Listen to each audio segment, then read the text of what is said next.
বন্ধুরা, তোমরা কি কখনো ঝুড়ির সাহায্যে রুটি তৈরি করে দেখেছো? কুমড়োর মধ্যে কখনো সর্ষের তেল ফেলে দেখেছো? অথবা কুকারের মধ্যে আটা দিয়ে দেখেছো কি হতে পারে? তোমাদের মিক্সারের এই কন্টেনারটা কি আটকে গেছে? দোকানে নিয়ে যেতে হবে? একটুও মিক্সিতে বাটতে পারছো না? আর রুটি বেলার বেলনটা কিভাবে তোমরা গ্যাসে ফেলে দেখেছো কি হতে পারে? তাহলে চলো, আজকের ভিডিওটা শুধু তোমাদের জন্য। আমি তমালির সাতকাহন চ্যানেলে আরও একটা নতুন দিনে নতুন ব্লগে তোমাদের অনেক স্বাগত।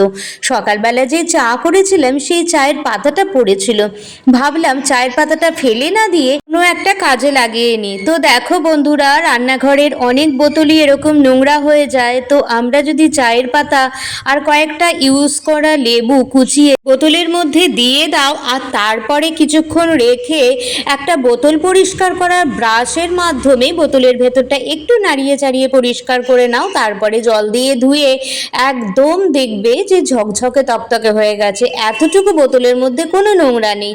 অবশ্যই কিন্তু তোমাদের একটু গরম জল দিতে হবে। এই যে দেখো, আমি একটা ব্রাশের মাধ্যমে ভেতরটা পরিষ্কার করে নিলাম, জাস্ট পরিষ্কার করে নিয়েছি একটু নাড়াচাড়া করে। আর তারপরে দেখো এর পরবর্তী অবস্থা দেখো, আমি ধুয়ে আনলাম, কতটা পরিষ্কার হয়ে গেছে খালি দেখো। আর উপরটা একটা স্কচব্রাইট দিয়ে অল্প একটু সাবান গুঁড়ো দিয়ে আমি পরিষ্কার করে নিয়েছি। তো দেখো এবার ফাইনাল লুকটা কতটা পরিষ্কার হয়েছে। ভেতরটা, উপরটা তো আমরা যখন তখন পরিষ্কার করতে পারি, কিন্তু ভেতরটা দেখেছো কত পরিষ্কার হয়ে গেছে। তো চলো বন্ধুরা, পরবর্তী আমার আইডিয়াটি হলো, দেখো আমরা বাজার থেকে কুমড়ো, লাউ, চাল কুমড়ো যাই আনি না কেন, একটুখানি কাটার পর দেখবে পরের দিন ওই কাটা অংশটা থেকে পচন ধরতে থাকে। তো বন্ধুরা, এই কুমড়ো, চাল কুমড়ো, লাউ এগুলো একদমই পচন ধরবে না যদি তোমরা এভাবে কুমড়োর যেই অংশটুকু কেটে বাদ দিয়ে দিয়েছো, ওই আতি যেগুলোকে বলে, সেগুলো বাদ দেওয়ার পরে না একটুখানি সর্ষের তেল পুরো কুমড়োটাতে মাখিয়ে নেবে। যদি চাল কুমড়ো হয় সেটাও পুরোটা মাখিয়ে নেবে যেই অংশটা কেটে নিয়েছো, যদি লাউ হয় সেটাও মাখিয়ে নেবে যেই অংশটুকু কেটে নিয়েছো, গোল করে ওই জায়গাগুলো মাখিয়ে নেবে। আর কুমড়োর ক্ষেত্রে দেখো আমি এভাবে মাখিয়ে নিচ্ছি, হাতের সাহায্যে, দুটো আঙুলের সাহায্যে আমি এভাবে মাখিয়ে নিচ্ছি। কত ভালো থাকবে, একদিন খালি রেখে দেখো। যদি তোমরা ফ্রিজে রাখতে চাও রাখবে, আর যদি ফ্রিজে না রাখতে চাও তোমরা বাইরে রাখবে, বেশ ভালো থাকবে। অন্ততপক্ষে 5-6 দিন তো ভালোভাবে টাটকা হয়ে থাকবে। এতটুকু নোংরা হবে না, এতটুকু নষ্ট হবে না, পচেও যাবে না। তো বন্ধুরা, আমার এই আইডিয়াটা যদি ভালো লেগে থাকে তোমাদের এবং উপকারে লেগে থাকে, কাজে লেগে থাকে, অবশ্যই বাড়িতে ট্রাই করে দেখো। অবশ্যই তোমাদেরও উপকারে লাগবে আর এই সমস্ত সবজিগুলো একটুও পছন্দ ধরবে না। তো চলো বন্ধুরা, পরবর্তী আইডিয়ায় যাওয়া যাক। দেখো আমরা যখন মিক্সিতে কিছু মশলা বাটি, দেখবে এই ভেতরের ব্লেড আর বাইরের অংশটা এতটা টাইট হয়ে যায়, মশলা বাটতে বাটতে, মশলার কষ ঢুকতে ঢুকতে আমরা কিন্তু একটুও পারি না যে সেই মশলাটা বাটার জন্য। আমাদের তখন দোকানে নিয়ে যেতে হয়। দেখো কি অবস্থা, দেখো আমার মিক্সির কন্টেনারটা এতটুকু ঘুরছে না, মানে আমি জোর করে ঘোরাচ্ছি, আমার যেন ভয় করছে এই অংশটা যদি ভেঙে যায়। আর ভেতরের ব্লেডটাও সেরকম, এতটুকুও ঘুরছে না। কি যে মুশকিল, মানে ইতিমধ্যেই আমাকে দোকানে নিয়ে যেতে হবে, নইলে কিন্তু আমি কোনো মশলাই বাটতে পারবো না। দেখেছো কি অবস্থা দেখো।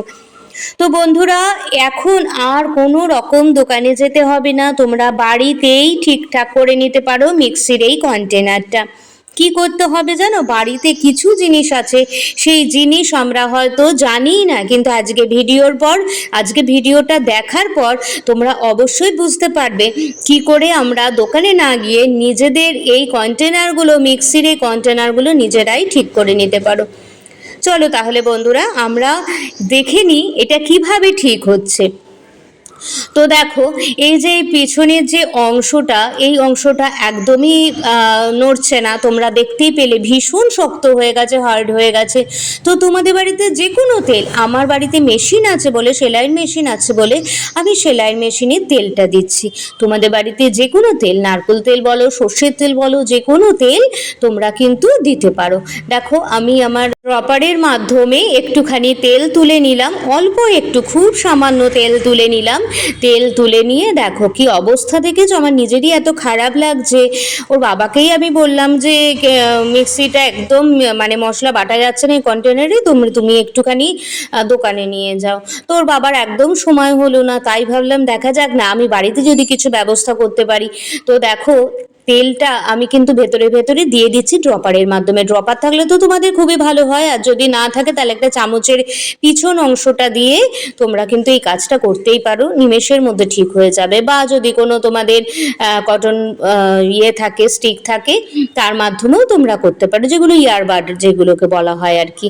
তো যাই হোক না কেন, দেখো আমি ভেতরে কিন্তু তেলগুলো ঢুকিয়ে দিচ্ছি, তেলটা ঢুকিয়ে দিচ্ছি সরি, আর উপরের অংশতেও আমি একটুখানি তেল দিয়ে দেবো। তাহলে দেখো, আর তেলটা দেওয়ার পর কিন্তু তোমাদের কোনো কাজ হবে না এই মুহূর্তে, বেশ কিছুক্ষণ রাখতে হবে, অ্যাটলিস্ট 15 থেকে 20 মিনিট তো রাখতেই হবে।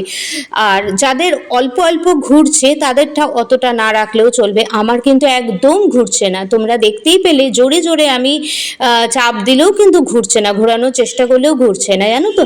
তো এই দেখো আমি একটু তেল দিয়ে রাখলাম, আমার তেলটা আমি একটুখানি বেশিই দিয়েছি কারণ আমার একদমই ঘুরছিল না বলে।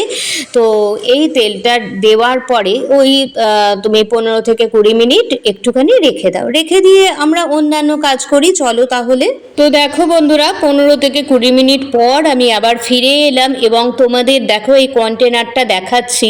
তোমরা তো দেখতেই পেলে তখন একদম ঘুরছিল না, দেখো কতটা ইজি ঘুরছে, তবে এখন একটু একটু আটকাচ্ছে। এরকম কনস্ট্যান্ট কিছুক্ষণ যদি তোমরা ঘোরাতে থাকো, দেখবে জিনিসটা প্রচণ্ড ইজি হয়ে যাচ্ছে এবং খুব স্মুথলি ঘুরতে আরম্ভ করেছে। দেখেছো আমারটা কতটা ইজি হয়ে গেছে, তোমরা বুঝতেই পারছো। তো চলো মিক্সির কন্টেনারের সামনের অংশটা মানে ব্লেডটা কিভাবে স্মুথলি এভাবে ঘুরতে পারে সেটাই তোমাদের দেখিয়ে দিই। দেখো বন্ধুরা, মিক্সির কন্টেনারের এই সামনের ব্লেডটার দিকে আমি তোমাদেরকে একটু দেখতে বলবো। দেখো একদম ঘুরছে না, আমার রীতিমতন ভয় করছে আঙুলটা যেন কেটে না যায়। দেখতে পেলে তো একদম ঘুরছে না। তো দেখো আমরা রান্নাঘরে যেই সর্ষের তেল ইউজ করি সেই সর্ষের তেলটা আমরা দিয়ে দেবো। দেখো যেহেতু এটা খাওয়ার তেল তাই সামনের অংশটাতে দিতেই পারি, আমি তার জন্য মেশিনের তেলটা অ্যাভয়েড করছি সামনের ব্লেডে দেওয়ার জন্য। তো দেখো আমি সর্ষের তেলটা দিয়ে দিচ্ছি, যেহেতু আমার সর্ষের তেলের এখানে ড্রপার নেই তাই পলার সাহায্যে আমি সর্ষের তেলটা দিয়ে দিলাম। তোমরা যেভাবে পারো সেভাবে দিতে পারো, তোমরা ইয়ারবাডের সাহায্যে দিতে পারো, তোমরা চামচের সাহায্যে দিতে পারো। আমার কাছে পলা ছিল সামনে, আমি তাই পলার সাহায্যে দিয়ে দিলাম।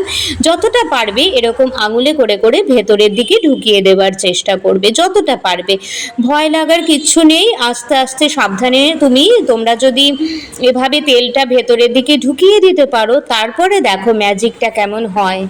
তো বন্ধুরা, এটা কিন্তু একটু সময় সাপেক্ষ ব্যাপার। আমি কিন্তু এই ব্লেডের মধ্যে তেল দিয়েও অন্তত পক্ষে 15 থেকে 20 মিনিট রেখেছি, কারণ আমার ভেতরের ব্লেডটাও কিন্তু একদম আটকে গেছিলো। তোমরা তো দেখতেই পেলে আমি রেখে দিয়েছি।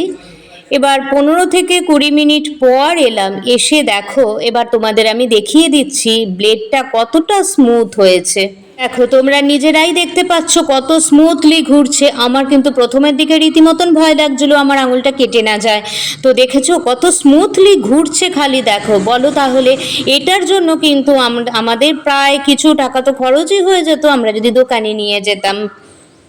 দেখো খালি একদম অবাক কাণ্ড, দেখো কত স্মুথলি ঘুরছে। আমার নিজের মনের মধ্যেই এত আনন্দ হচ্ছে, তাই ভাবলাম তোমাদের সাথে অবশ্যই এটা শেয়ার করব, যাতে তোমাদের অনেক উপকারে লাগে এবং রান্নাঘরের প্রতিটা মহিলাদের খুব উপকারে লাগবে, কারুকে হেল্প করতে হবে না এই ব্যাপারে। তো চলো তাহলে তোমাদের আমি আমার এই কন্টেনারের পিছনের অংশটাও একবার ঘুরিয়ে দেখাই। দেখো বন্ধুরা, দেখো কত স্মুথলি ঘুরছে। আরও কিছুক্ষণ আমি রেখে দিয়েছিলাম কারণ সামনের ব্লেডটা ততক্ষণে তেল দিচ্ছিলাম, আর তার মধ্যে তোমরা নিজেরাই দেখে নাও কত স্মুথলি ঘুরছে।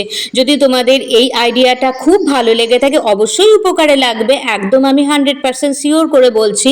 তবে কিন্তু অবশ্যই তোমরা বাড়িতে এই কাজটা করে দেখো, নিশ্চয়ই সুবিধা হবে, নিশ্চয়ই ভালো লাগবে। আর দোকানেও যেতে হবে না, কারোকে হেল্প করতে হবে না। লাস্টের দিকে আমি একটুখানি সর্ষের তেল দিয়ে রাখলাম। তো যদি আমার ভিডিওটা ভালো লেগে থাকে তবে অবশ্যই আমার চ্যানেলটা সাবস্ক্রাইব করার অনুরোধ রইল। চলো তাহলে পরের আইডিয়াটা দেখা যাক। তো বন্ধুরা দেখো, আমাদের প্রত্যেকের রান্নাঘরে কিন্তু কুকার থাকবেই। কুকার এত প্রয়োজনীয় জিনিস, কুকার তো রাখতেই হবে। আর প্রত্যেকের ঘরে আটাও থাকবে, একদম আটা সাংঘাতিক রকম প্রয়োজনীয় জিনিস। কিন্তু এই দুটো প্রয়োজনীয় জিনিসের মধ্যে যদি কোনো একটা বিগড়োয় তাহলে কেমন লাগে বলো তো? সঙ্গে সঙ্গে এমার্জেন্সি টাইমে তোমাকে দোকানেও নিয়ে যেতে পারবে না তুমি এইগুলো। আর অথচ তোমরা যদি নিজেদের বুদ্ধি খাটিয়ে যদি সেই ব্যাপারটা মানে সেই এমার্জেন্সি টাইমটা যদি মেকআপ করতে পারো কেমন লাগবে। তো চলো আজকের ভিডিওটা তাহলে তোমার জন্য। দেখো আমাদের কুকারের প্রত্যেকের বাড়িতেই রয়েছে কুকার, এবং সেই ঢাকাটার এই বেল্টটা কিন্তু কখনো কখনো লুজ হয়ে যায়, যার ফলে খাবার সেদ্ধ হতে চায় না, খাবার বাইরে দিয়ে বেরিয়ে যেতে পারে এবং সিটিও বাজবে না। তো বন্ধুরা এরকম এমার্জেন্সি টাইমে ধরো তোমার সঙ্গে সঙ্গে খাবার তৈরি করে দিতে হবে, অফিসে বেরিয়ে যাবে, তো তখন তোমরা কি করবে? এই কুকারটা নিয়ে কি তুমি দোকানে নিয়ে যাবে? তোমার হয়তো মনেই থাকলো না যে কুকারের ঢাকনাটা সারাতে হবে, বেলটা সারাতে হবে, চেঞ্জ করতে হবে, তোমার হয়তো মনেই থাকলো না। ততক্ষণে তুমি কি করবে? তুমি কি সেই টাইমে দোকানে নিয়ে যাবে? আশা করছি একদমই নিয়ে যাবে না। বাড়িতে আমাদের সবারই কম বেশি আটা থাকে, তো এভাবে আটা একটু মেখে নেবে। আমাদের তো মাখাও থাকে এক এক সময়, ওবেলা ধরো রাতের দিকে রুটি করা হলো, পুরো আটাটা কাজে লাগলো না, সেটা হয়তো আমরা ফ্রিজে রেখে দিলাম, পরের দিন সকালে আমরা দেখলাম কুকারের এই অবস্থা। তখন কি করবে? তো আর কিচ্ছু করতে হবে না, দোকানেও নিয়ে যেতে হবে না। সেই মুহূর্তের জন্য দেখো তোমরা এভাবে ঢাকাটা আটকে দেবে, আটকে দিয়ে যেই অংশটা দেখছো যে একটু লুজ হয়ে রয়েছে সেই অংশটা তোমরা এভাবে আটা দিয়ে আটকে দেবে। আপাতত কিন্তু তোমাদের সেই সময়ের কাজটা সামলে দেবে এই আটাই, জানো তো। পরবর্তী অবস্থায় অবশ্যই কিন্তু তোমরা মনে করে এই ঢাকাটা আর বেলটা চেঞ্জ করে নেবে, ঢাকাটা ঠিক করে নেবে, কারণ যখন তখন বিপদ হতে পারে। কিন্তু এমার্জেন্সি টাইমের জন্য আমি এই সুরাহাটা দিয়ে দিলাম। প্ল্যানটা কেমন লাগলো বা আইডিয়াটা কেমন লাগলো অবশ্যই জানিও। যদি ভালো লেগে থাকে আমার চ্যানেলটা সাবস্ক্রাইব করার অনুরোধ রইল। তো চলো আর একটা নেক্সট আইডিয়ার কথা তোমাদের সাথে শেয়ার করি, সেটাও অবশ্য খুব প্রয়োজনীয় রান্নাঘরে যে কোনো মহিলাদের জন্য। এইটা ভীষণ উপকারী কাজ। তো দেখো বন্ধুরা, কুকারে কাজ করতে করতে রান্না করতে করতে দেখবে এই সেফটি ভাল্বটা না এক এক সময় ফুটো হয়ে যায়, ভেতরটা ফুটো হয়ে যায়, রান্না সেদ্ধ হতে চায় না, যে কোনো খাবার সেদ্ধ হতে চায় না। আর উপর দিয়ে বিশেষ করে ঝোলের কিছু হলে, ডালের কিছু হলে বেশি করে জল দিয়ে ফেললে কি হবে জানো তো?